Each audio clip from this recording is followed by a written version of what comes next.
as we saw in the video there, Mr. Daniels was incarcerated, Yes, sir. and he had just recently been booked on a murder charge. Is that correct? I believe so, yes, sir. It was approximately, let's see, he was charged with first-degree murder and booked at 6:24 a.m. on April 7th. Would that be right? That sounds right. And then at 11:49 a.m., not long after being booked, he wanted to make this telephone call, and he motioned to you to come over there. Is that right? Yes, sir. And you opened the door, you spoke to him, and he said he wanted to talk to these officers. He had some idea about where little Joe might be. Yes, sir. And then you proceeded to question him at that point, didn't you? I asked him to clarify. And you asked him where little Joe was. Yes, sir. I asked him to clarify.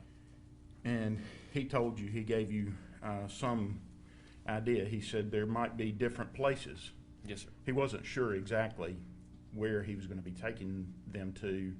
He just said in his mind there might be different places, correct? That's what he stated. Yes, sir. And he didn't seem certain in any way as to what he was trying to tell you, did he? That's what he stated. And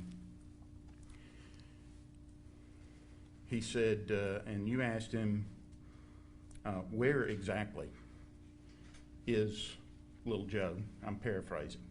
Is that what you asked him? Yes, sir. I asked him to clarify. And he said, well, in different areas. And you said, well, what areas are those? Correct? Yes, sir. And you were trying to elicit from him where little Joe might be, correct? I asked him to clarify. Yes, sir. Right. And at some point he mentions Love's Market too, and I guess that was on the telephone. That was whenever you were speaking with one of the investigators. And yes, you sir. heard him saying that. Yes, sir. And he said something about going to Love's Market and getting a Dr. Pepper. Is that correct? I can't recall exactly what he said. Okay. And there was another statement made by Mr. McCormick who said he had gone to Love's Market, correct? I can't speak to that. Now, prior to you asking him any questions, did you inform him of his rights under Miranda? No, sir, I did not. And do you have any idea if anyone that day, during the time that he was questioned or taken out to this location where he supposedly had left little Joe, do you have any idea if he gave anyone, or if anyone gave him or provided him with his Miranda warnings? I wasn't present for any of that, no, sir. Okay. That's all I have. Peter, right? That's it. Thank you, officer. You may step down. Sir. You may call your next witness. Your Honor, the state calls Brent Holt. Judge, may we have a sidebar? Sure.